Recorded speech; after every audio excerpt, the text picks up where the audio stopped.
Good afternoon, Miss. I am Vinyan. Today, I and my partner Chong Song would like to present the cultivation theory. A study found that there are 5.36 billion television viewers in 2023 and is still growing. So, what will television brings to population? A theory has been proposed to explain the television effect, which is cultivation theory. It claimed that long-term exposure to the media, such as television, shapes how the consumers of media perceive the world and conduct themselves. Two concepts also developed along with the theory as well, such as the mainstreaming and resonance. Mainstreaming suggests that content in the television will shape their consumers to have a same or similar picture of the world, no matter what's their age, gender, races, or nationality. Resonance suggests that people who have similar experience that the content shown in the TV will more inclined to think the world is like that. Therefore, the theory also developed a term, mean world syndrome. It explains the phenomenon that people who watch more TV will believe the world is dangerous. To link with the concept of resonance, here's an example. If I was being abused since I was a kid, I would tend to believe the world is dangerous when the TV tell me the world is dangerous. So this theory is actually developed by George Cameron and his colleague. It studied the effect of television on society and found that television had the power to shape people. This study has gained prominence to the study field of media and stimulate further studies. However, there's also some scholar debate the strength of the theory, which such as the personal experience, social interaction, and individual difference will actually influence TV influence. And now I would like to pass it to my partner Chong Sung. Next, I'm going to talk about the future potential of the cultivation theory.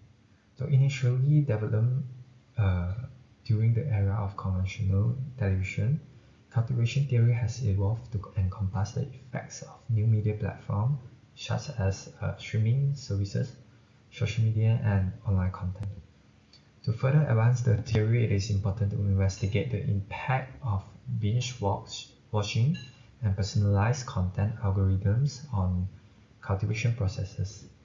Additionally, future research should explore how active engagement and content creation prevalent in interactive media and user-generated content influence the cultivation process.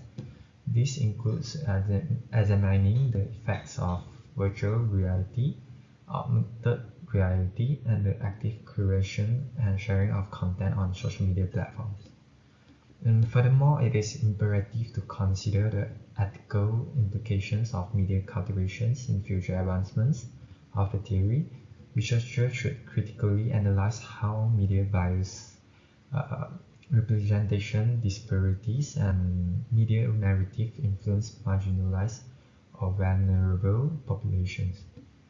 By addressing this ethical dimension, we can contribute to the development of responsible media practices and mitigate potential negative consequences of cultivation on individuals and communities. It is essential to ensure that media's messages do not disproportionately affect certain groups.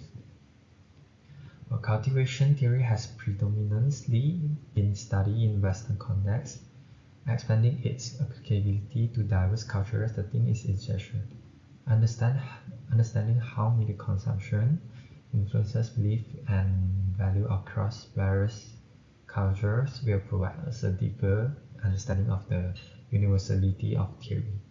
By examining cross-cultural application, we can uncover context influences and cultural factors that shape media effects.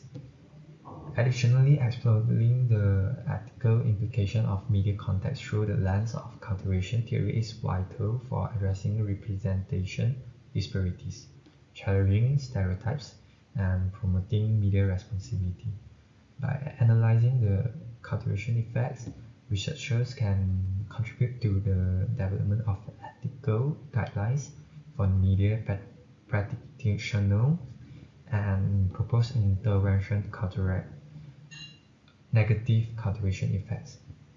And ultimately, this will lead to a more diverse, inclusive, and responsible media environment. Next, I'm going to talk about the pros and cons of the cultivation theory. So it has several strengths that make it valuable for understanding the effects of media exposure on individuals. It also emphasizes long-term outcome, recognizing the repeated messages over time shape individuals' perceptions of social reality. The theory is also applicable to various media contexts, providing a comprehensive framework regardless of the medium. Besides the research method used, such as surveys and content analysis, contribute to the theory credibility and generalizability. Additionally, cultivation theory highlights the societal impact of media, examining how media narrative shape collective belief and attitudes. However, the theory has limitations. It overlooks individual differences in media intent and perception, assuming a uniform effect on all viewers.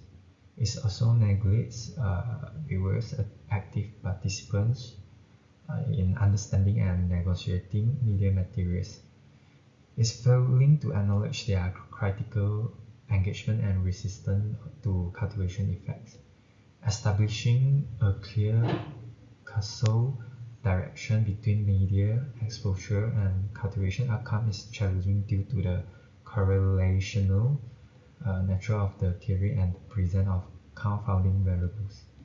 In summary, cultivation theory provides valuable insight into the cumulative effects of media exposure. It is also emphasizing long-term outcome and demonstrating applicability across media contexts.